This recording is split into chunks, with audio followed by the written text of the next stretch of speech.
บายดีน้องดีสบายดีน้องดีสาวลาวมันนี่โดยฝากในเด้อบ่แม่นที่น้อง สาวลาวบ่แม่นที่น้องดีสาวไทยบ่แม่นดีน้องดีสาวโตยน้องดีสาวลาวแต่ยังบ่มีคนมาน้องดีสาวลาวเนาะยังโสดอยู่บ่ โสดอยู่คือว่าบ่เห็นดนเลยลงคลิปฝากในเด้อเดี๋ยวสิอันกลับไปลงคลิปแล้ว มันมีสองทางติดต่ออยู่ได้พี่น้องเอ้ยจังได๋ก็บ้าพี่น้องสบายดีซะหน่อยฮะสบายดีสบายดีเมาหรือบ่นี่บ่สนใจสบายดีสบายดีเมาหรือบ่เดี๋บ่เงินลายแต่ปันให้หน่อยดิเอาไหมเดี๋ยว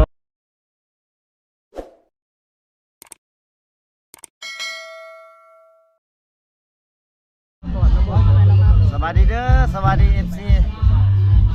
ฝั่งลาวฝั่งไทยพี่น้องเว้ยมื้อนี้มางานแต่งน้องสาวอ้อยพี่น้องเว้ยเนาะเดี๋ยวบ่าวไทยสิพาFC ไปเบิ่งภาพบรรยากาศอยู่ในงานดองพี่น้องเว้ยเป็นจังได๋ก็ไปติดตามชมกันพี่น้อง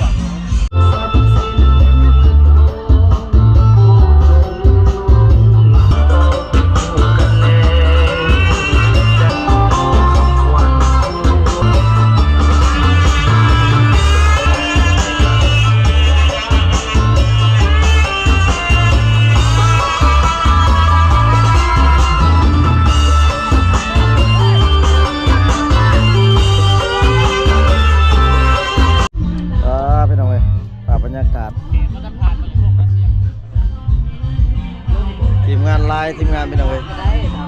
เดี๋ยวมันสิยุบจะแชร์ก่อนถ้ามันพลาดแล้วจะยังมีการบอกเขามาสิลงมือ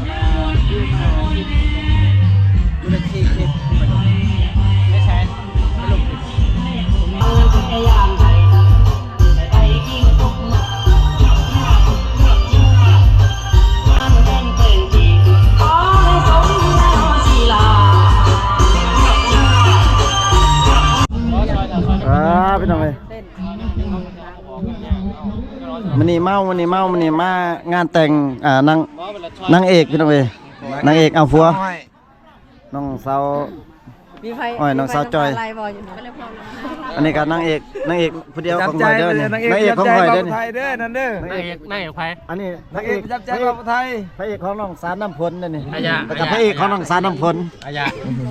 พี่น้องตัวจะบอกจะสาวขึ้นมารอขึ้นมาสวยแต่เนาะมื้อนี้พี่น้องเอ้ยทั้งรอทั้งสวยนะยินดีนำเด้อยินดีนำน้องสาวบ่แม่นคมใจเว้าบ่จักนี่บอกเลยทั้งรอทั้งงามเลยขอบคุณเด้อคนในบ่ได้เฮ็ดน้องอ้อยมื้อนี้ก็เฮ็ดแล้วเด้เฮ็ดแล้วงามกว่าเก่านะน้องเนาะแล้วก็รอกว่าเก่าอีกได้ผัวให้งามบ่ได้ผัวให้งามกว่าเก่าขึ้นเฮียโอ้ยน้องเต้นงามเนาะเมื่อกี้เนาะเต้นบ่เป็นฟ้อนงามอีกโอ้พี่น้องเว้ยเจ้าบ่าวเจ้าสาวเมื่อกี้นี่ฟ้อนงามนี่คือเจ้าบ่าวเจ้าสาวเนาะออกมาบ่งานน้องนี่น้องมาอยู่น้ำผัวเลยบ่บัดนี้แล้วบ่บัดนี้ครั้งสุดท้ายเนาะนนน่ะบ่น้องไงไปอยู่จักเดือนนะ4 เดือนม่วนอยู่ติคือกันม่วนก่อนอยู่บ้านน้องติเฮ็ดเวียกบ่ม่วนด้วยสังม่วนน่ะเฮ็ดเวียกเฮ็ดงานก็เฮ็ดปกติเด้น้องเนาะคือโชคดีแต่บ่าวได้เมียงามได้เมียงามเนาะเฮ็ดได้นี่จีบกันได้นี่คู่ข้องเนาะผัวก็รอเมียก็งามแม่เข้ากันเลยเนาะคุณลูนางอ้วนี่แหละคือว่าคุณลูกับนางอ้วสาวก็งามเจ้าบ่าวก็รอแม่นแหละคุณลูกับนางอ้วได้นี่ถ้าคุณลูกับนางอ้วโอ้งามบ้านลาจะบ่ได้มาชวนนั่นน้องบ่ได้มาบ่ฮักกันมานี่คืองานดอกของสาวอ้อยนี่มีจัดงานกว่า3บ่3เทื่อจัด3เทื่อแล้วบ่นี่คือว่าตอนนั้นคือว่ามาผูกแขนตอนนั้นชวนมาผูกแขนน่ะไปส่งนางบ่บัดมาแล้วมาเฮ็ดงานอีกซะมาเฮ็ดอยู่นี่น่ะมาเฮ็ดหยังเฮ็ดจำพี่บ่จำหยังผูกแขนน้อยตอนนั้นแกฮีดบ่แกฮีดซื่อๆนี่ถือว่างานสุดท้ายแล้วพี่น้องเอ้ยงานนี้น่ะบ่มีฮีดแล้วมีแต่มากินซื่อบัดนี้แล้วสำเร็จบัดนี้เนาะอยากเฮ็ดหยังก็เฮ็ดถือว่าอยู่ตามถึกฮิตถือคล้องแล้วเนาะบัดนี้เนาะโอ้พี่น้องเอ้ยเห็นหน้าเลยเนาะเห็นยังวันนี้มีน้องแล้วติมีบ่น้อง มีน้องแล้วติหรือว่ายังบ่มีน้องเด้เอาน้องหรือบ่เด้ ว่า ยังบ่มีน้องบ่ แต่งงานเขาบ่ให้นะเอาบ่ได้ติ ยังบ่ทันมีน้องเนาะ 3 เดือนชับแม่นบ่แม่นบ่น้องยินชุบเจ้าแบบลักษณะบ่ทันแต่งงานแต่บ่ทันมีน้องเนาะ โอ้ หลังจากแต่งงานแล้วสามารถมีได้พี่น้องเอ้ย มามีเห็นยังอยู่บ้านเนาะเอากันแล้วพากันเห็นยังดิ มาเฮ็ดสวนเพิ่น ปลูกสวนบ่สวนมันสวนกล้วย ส่วนมากคือกล้วยแล้วเห็นยังเนี่ยเห็นให้บ่โอ้เห็นให้ นี่แหละเบิ่งแย่งกันไปหักกันไปเนาะ กันไปเป็นครูพ่อกันแล้วก็เบิ่งกัน อ่ะเขาเจ้าเอิ้นเจ้าบ่าวเจ้าสาวเด้อบัดนี้เอิ้นฮอดเจ้าบ่าวเจ้าสาวไปหับเบียร์แล้วเขาเอิ้น บ่ดี อันนี้เอิ้นเลยเอิ้นอ่ะ ยินดีไม่แห้งยินดีไม่แห้งครับพูดเด้อ ยินดีนำขอบคุณ ลูกเต็มบ้านร้านเต็มเมือง บ่จะเอาไปเต็มบ้านนะเอาแต่2คน3คนก็พอเอาเต็มบ้านเต็มเมืองก็เบิดเลยเนาะแม่นบ่น้องไปสิเอาเต็มบ้านเต็มเมือง อ้าย ป้างามพี่น้องเว้ยเจ้าสาวก็งามเจ้าบ่าวก็รอพี่น้อง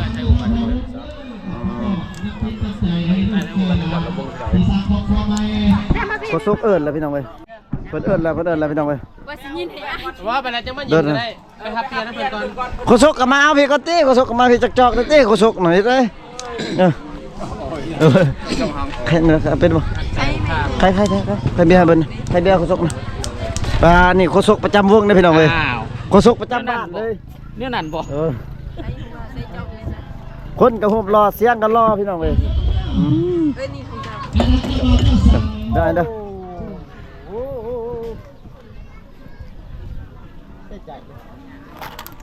บ้านนอกเฮานี่แหละมุยุมาเนี่ย ยินเบียร์ งานดองเฮา มี งานดองงานส้นเผาเฮา มีแต่หมอให้เจ้าของเพื่อนแล้วก็แล้วนะเพื่อน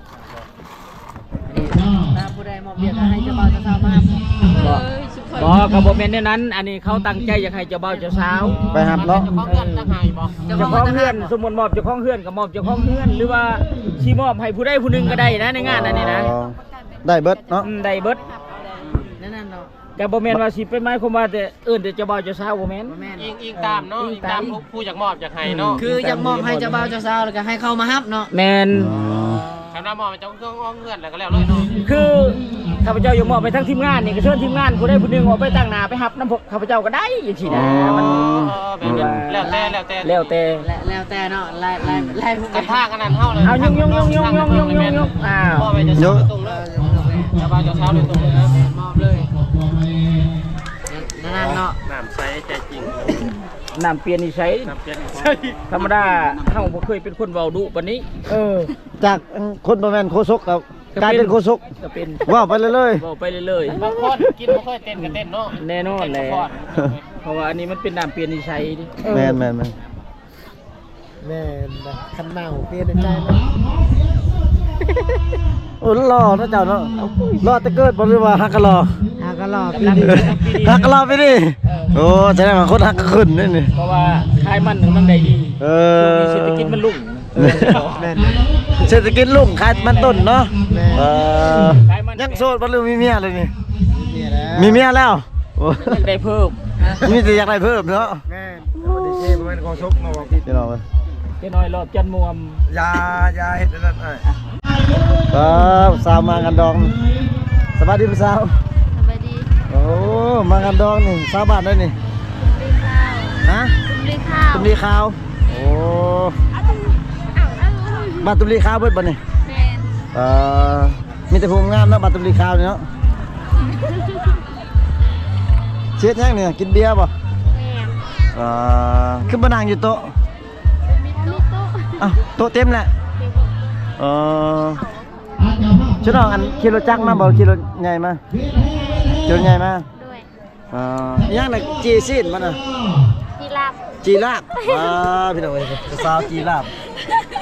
ลาบอันแล้วคือบ่เอาหม้อมาขัวเอาเนาะบ่มีอยู่หม้ออยู่เฮือนแต่ว่าชุดน้องบ่กล้าไปถามบ่แบบบ่กล้าไปถามพี่น้องเอ้ย ที่ได้แล้วเสียง จีแล้วแซ่บเนาะเอาทางเขาบ่ได้ตันบ่เส้นทางอยู่น่ะเขาบ่ได้ตันบ่เส้นทางอยู่ตะยงฮะ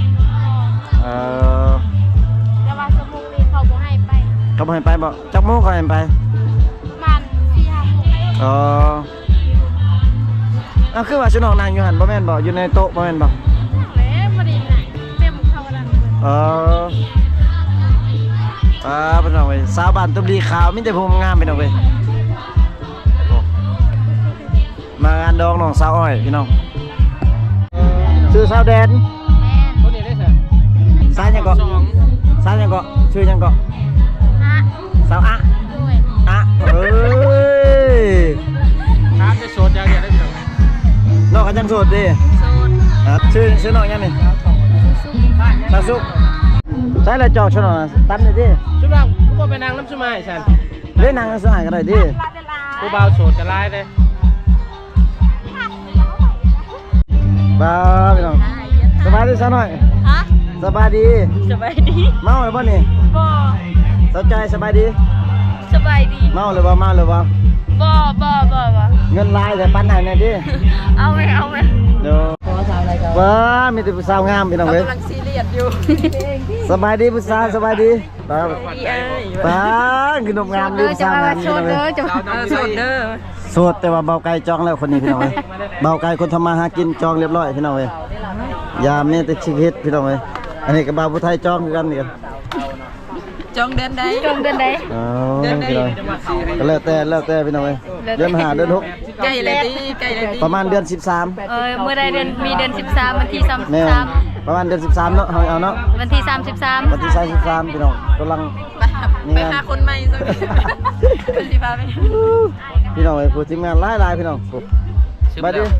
สวัสดีคือเก่า หน่อย มาหอดจุด เมาหรือว่านี่ ยังอยู่ ยังบ่อยู่ ยังครับพอดีเพียคอดิ คันว่าเมานี่นั่งบ่ได้แล้ว แมน สบายดีอ่ะ ไปดี บ่าวนอน ไปเลาะ พี่น้อง ที่ เอ้ ซื้อย มาเลาะ พาเลาะพี่น้อง มือเดือน3สิอยู่กิน มื้อนี้เมาพี่น้องเอ้ย ไปเข้ามือจะกลับมา ทีมงานมื้อนี้ทีมงานจัดเต็มที่มื้อนี้คือนี่ทีมงานจัดมีแต่เลาะเบิ่งผู้สาว แขกร้ายป่ะมันนี่นะน้องๆมันค่าหักแขกน้องจอยน้องอ้อยพี่น้องไอ้สาวเต่าเอ้ย น้องน้อยเด้อ น้องน้อยป่ะนี่นะ น้อย น้องสิไปรับแขกแล้วบ่นี่ แม่น บ๊ายบายนิติเราไปรับบ๊ายบาย บ๊ายบายอย่างเว้ยพอแล้ว สบายดีน้องดี สบายดี น้องดีสาวลาวมันนี่ โดยฝากในเด้อ บ่แม่นที่น้อง สาวลาว บ่แม่นที่น้องดีสาวไทยบ่แม่นดี น้องดีสาวเต่าเอ้ย น้องดีสาวลาว ไทยหันแต่ยังบ่มีคนมา น้องดีสาวลาวเนาะยังโสดอยู่บ่ โสดอยู่ คือว่าบ่เห็นดนแล้วลงคลิป ฝากในเด้อเดี๋ยวสิอันกลับไปลงคลิปแล้ว มันมี บัด ซองทางติดต่ออยู่ได้พี่น้องเลย จังใดก็ น้องดีสาวลาวเนาะ โดย ซอง YouTube พี่น้องก็เรียกว่า Facebook ได้ฉัน Facebook ดีใส่สงวน ดีใส่สงวน ภาษาอย่าง ภาษาอังกฤษ ภาษาอังกฤษเนาะ ภาษาอังกฤษ เฟซอีกแล้ว โอ้พี่น้อง เปลี่ยนตอนไหน ใครมาทักกันลองทักไปเด้อบางเทื่อ น้องมางานดองบ่นี่น่ะ โดย งานดองน้องอ้อย โดย พี่น้องเอ้ย ชุดน้องเป็นพี่น้องกันบ่ แม่นเป็นพี่น้องกัน เพื่อนน้องอยู่ใช่ มาเทิงพูดไปรีน้ำใจเด้อ ทำเพิ่งกับพี่น้องเลย เนี่ย งามพี่น้องเอ้ย เพื่อน YouTube ลังน้อยเห็นบ่ โดย เบอร์น้อยแล้วถ้าไปเห็นใหญ่ๆรถ สาวตะโอยพี่น้องเลยมีแต่คนเป็นโรงงานมากเห็นมีแต่สาวตะโอยพี่น้อง แปลกเนาะว่าคนงามๆมันยังโสดเนาะแปลกแฮงดีพี่น้องเอ้ย ว่าเป็นจะเสือ สงสั นะ ยหันอายคุณละล่อนี่คือสิมีเมีย เอาล่ะ นี่ มีแล้วตอนนี้ เบาจังงดคนงามเป็นยังเขายังอยู่โสดเพราะว่าทางเลือกเขามันหลาย แม่นเพราะว่าเขามีเส้นทางน้อยเส้นทางหอมหรือว่าเส้นทางยำมักตอยเส้นทางกุยมักตอยลาดยางก็มี ซ้ำผู้เบาเนี่ยเราควักมือเอาเลย สิลงทาง ใช่น้องอยู่ใช่น้องนางอยู่ใช่ไม่มาท่านในนางบ่ ตอนนี้ไปนั่งดูเท่าพี่น้อย น้องนางแต่รุ่นได้ไอ้บ่เห็นบ่ จะว่าพี่ว่ากับกูเจ้าพี่ อายะมายินเบียร์ อายะบ่นี่แม่นบ่อายะ มีได้ค่อยได้คนได้ งามเลยเนาะเจ้าหันบ่คือลาวคือ อยากให้ลงพูด ปล่อยพี่แต่ละรับนาง เจ้ย ไปยังเจ้าบ่ได้ลง สาวงามเลยพี่น้อยมีแต่สาวงามเบิด เวนคอยก็มีเลยเวนเจ้าน่ะน้อง น้องดีสาวลาวพี่น้อย เล่าเลย อันนั้นแม่นน้องดีสาวลาว เลยปกติมันจะขึ้นมาหน้าเฟซคอยตลอดนะ บ่ลาเอ็กเพิ่น บ่เป็นเมียจะบอกไว้ เมียจะเบิ่งอยู่เด้อเมียจะเบิ่งอยู่เด้อ ไผสิบอกเจ้าเดี๋ยวคอยไปเช็คเบิ่งก็มีนะชื่อเฟซจังได๋วะคนห้ามันบ่ขึ้นเด้อเมียจะบอกบ่ เป็นเมียเจ้ารักบ่รักบ่เคยบ่ เมียคอยบ่ได้บอกไผดอก บอกกับแม่นบ่ แม่เห็นบ่ เจ้าต้องเขาไปกดไลค์กดหัวใจตลอดแล้วมัน เราเปลี่ยนชื่อเพจนะ บ่ได้เปลี่ยน เราเปลี่ยนใหม่ตลอดนะ จะห้องในเฟซเรา ตั้งแต่ข่อยตั้งเฟซอันนี้เขาบ่เคยเปลี่ยนจักเทื่อ ชื่อจังได๋ล่ะชื่อเพจจังนะ แสดงว่าอยากข้อใหม่ เอ้ย เรียกบ่เรียกอย่าโอนอย่าบ่ทัน อยากเซ็ตกับเซ็ตรถ ไปบอกนี่เด้อ แต่ว่าขึ้นบ่ เด้บ่ได้บอก เป็นเพื่อนกันอยู่ เป็นเพื่อนแต่ว่ามันบ่ขึ้นนะฟีดแล้วหยัง ไป วะ กดหัวใจก่อนจักสอง เจ้าบ่ได้กดใจกดหยังให้เถือกจะเถื่อนะมันก็บ่ฟิตล่ะ เดือนฟ้าพันเนาะ กดตลอดมันก็ขึ้นตลอดล่ะ เด้เราบ่ได้ลงคลิปไลน์แล้วก็บ่ได้ลงรูปเลย ในเฟซเนาะ มื้อหน้าแหละครับเราบ่ลงเราบ่ลงคลิปก็ซองโลดซองแล้วกดคลิปเก่าให้มันก็ฟิตตลอดไปเห็นนู่นหลายอย่างมาครับเราเมื่อแล้วไปยืนอยู่พื้นแฟ มื้อนี้มีผู้สาวงามเด้อพี่น้องเอ้ย จะถ่ายตู้นี่เลย ผู้สาวเพิ่นนี่ก็ยังโสดเด้อน้องน้ำฝนพี่น้องเอ้ยน้ำฝนสาวลาวยังโสดแต่ว่าเบาไก่นี่ยังบ่โสดเด้อ ไปโสดอาญาโสด พี่น้องเอ้ยให้น้องสาวแองก็โสดเพิ่นนะ ได้มา จอกอันนี้ ป้าจะพามาแล้วสบายดีเด้อป้า ไปเด้อบัดชวนเด้อ ฮึกaliเนาะเจ้ามาเนาะ เต่าเด้อฮะ ฮึกali บ่ เฮิงแล้ว รับแขกเนาะ รับแขกแด่ลูกเอ้ยขอโทษครับไผเด้อ นั่ง เฮ็ดได้ นั่ง มาหอดมาถึงเลย พี่น้องเอ้ย เมียมานำเอาอาญาเพิ่นมานำเมื่อ ดี กัน ใจ มาเบิดมาครบเป็นครูบ่ได้สุขเลย ดีใจฮักแพกกันเด้อ อยากเสนอแต่เมื่อกี้นี่แต่ว่าบ่เห็นเจ้ามา แม่นเฮ็ดได้ ชุกเวียนแล้ว เห็นเบียร์เขาเฒ่ากันนะ คอยตามสบายรถชั่วโมง เฮ็ดได้ขอโทษขออภัยและอาหารการกินให้ โอ้ย ว่าเชิญบ่มีหยังได้ลูก บ่ครับงานดองลูกสาวอ้อยมื้อนี้กินยังมื้อนี้ นี่แต่ตะบิดเมื่อวานนี่นั่นแบ่ตัวนึง อ๋อ จำเฮ็ดดูแคปซี่อันนี้ อ๋อ กินแบ่ตัวนึง ตอนเช้าได้หันตอน กับตอนเที่ยงอันตอนเที่ยงวานนี่ตัวนึงงัว อ๋อ กับคืนนี่ โอ้ลายพี่น้องเว้ย ตัวนึงควาย ป่า นี่ พอดี3 ลายเลย 3ตัว อ๋อ พอดีมื้อนี้ งัว ดอง งัวควายแล้วก็แม่ แม่น งัวควายแบ่พี่น้องเว้ย มื้อนี้มื้อสุดท้ายเนาะมื้อสุดท้ายแล้ว กะครั้งสุดท้ายอีก ครั้งสุดท้ายแล้ว เฮ็ดครั้งสุดท้าย แม่ งานใหญ่เนาะ งานใหญ่แล้วมันเฮ็ดได้พ่อก็บ่มีแล้วแต่เฮ็ดได้ จำเป็น มั เนาะ นจำเป็น เป็นฮีด ของเฮาดิ เป็นฮีดเนาะ ฮีดของเฮา อ๋อ พ่อก็ยังนั่นนี่หมดฮีดของนี่บ่มีข้าวกินเลยพ่อ เออ อีหลีเด้ แม่น บ่ได้ตัวได้ลูกเต่าแต่เฮ็ดได้เฮาบ่ชูก็บ่ได้ โดย ฮีดของเฮาเด้ มีเงินมีข้าว โอ้จริงมั้ยยก สบายดีเอา ใช่จอกเอาจอกมัน ใส่จับ เต็มขัดเมื่อวาน ผู้สาวจอกง่ายนี่ มาเจาะอะไร เจ้า เป็นมือผู้สาวนี่ เขาเอิ้นเป็นสาวบ่ได้เนาะเออ ได้ชื่อเด้อไปเล่นนำกันนั่นแหละ ได้แล้ว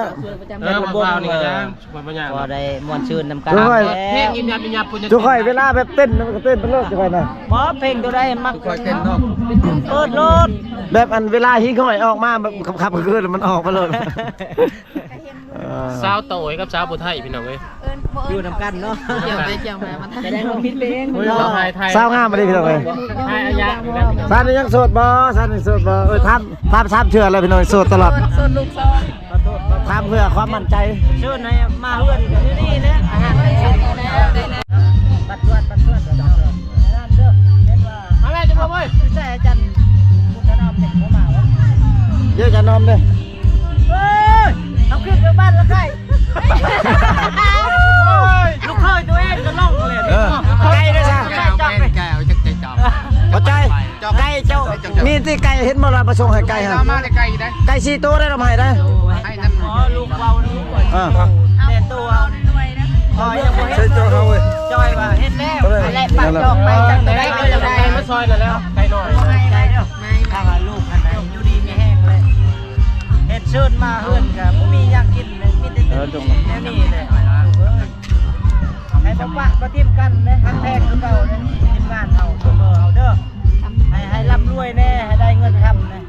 ให้พัฒนา ต้องตำมัน ให้ถึงเลข800ล้านอ๋อเนาะ นี่มาพี่เติมกันเด้อทีมงาน ทีมงานเด้อ ทีมงานให้ เอาเด้อพ่อ รวมกันเลย ยังซอยเด้อ ใจเอาหมด เอาเลย ใจละลายสวัสดีเด้อสวัสดี ให้พัฒนาลูกสาวพัวนะบ่ ทีมงาน มีซ้อนพอใจเอ้ย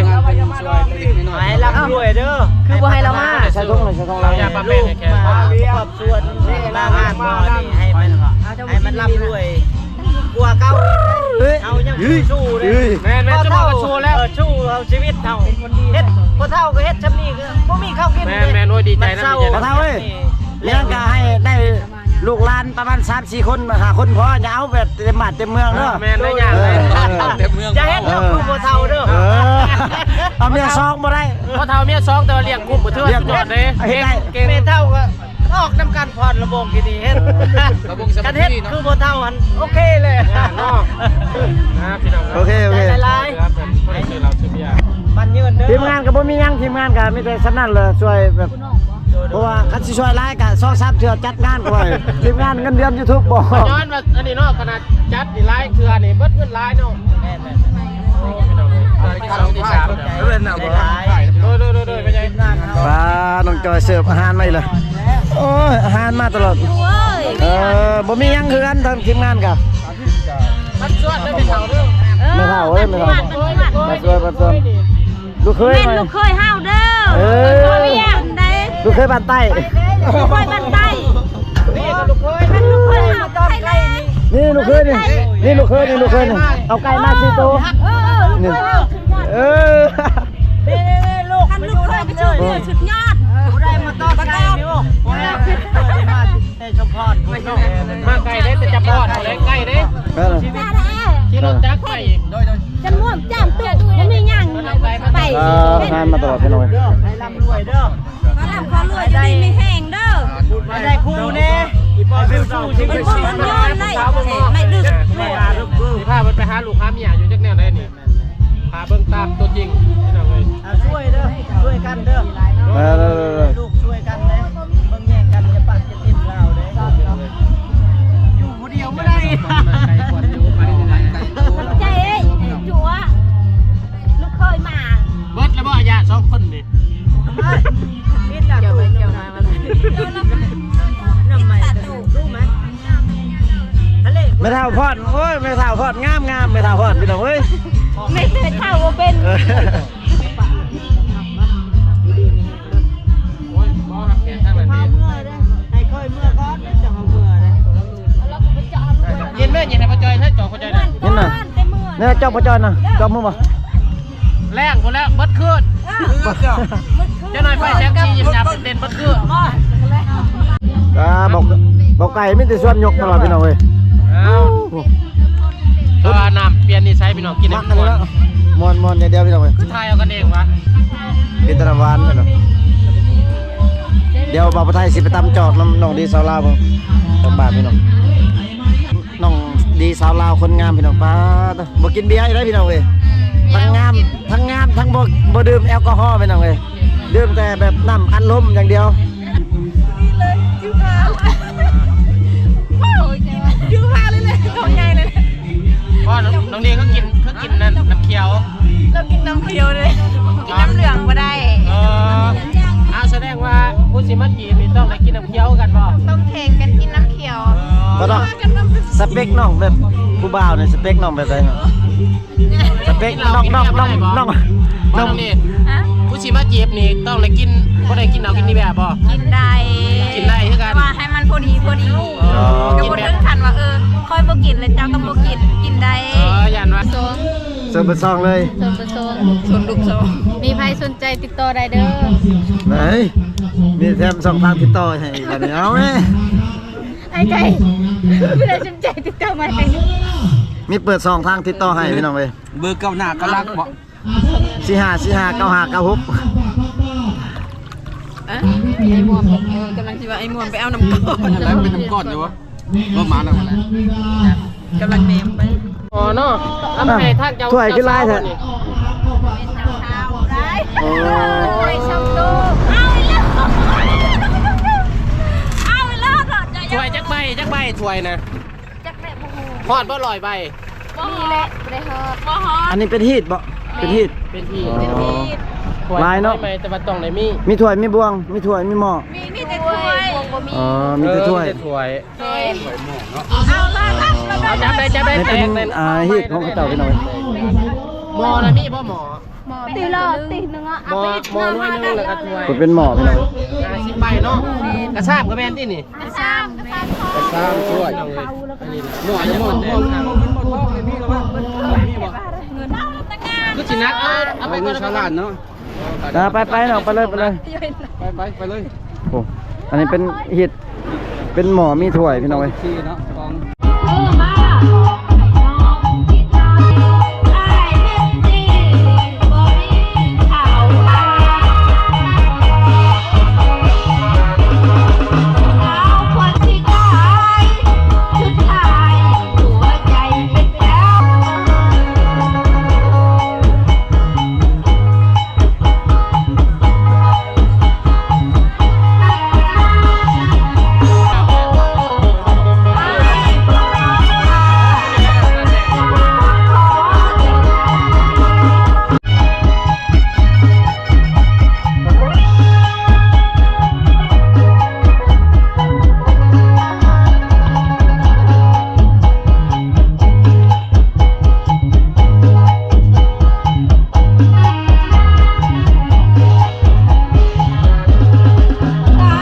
ไปกินเบียร์มันก็กระไรสิ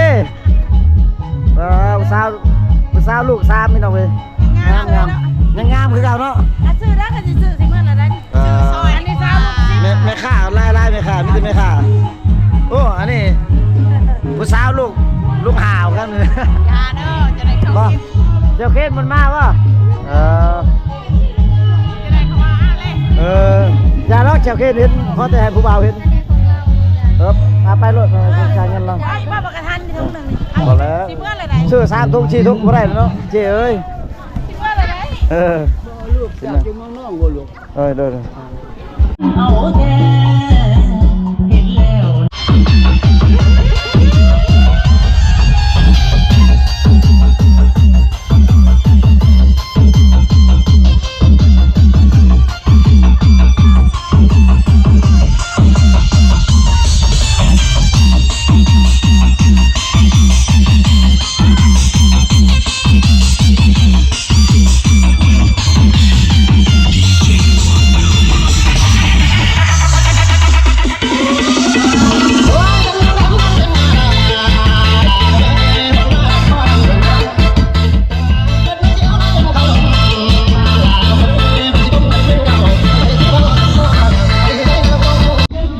พี่น้องเว้ยก็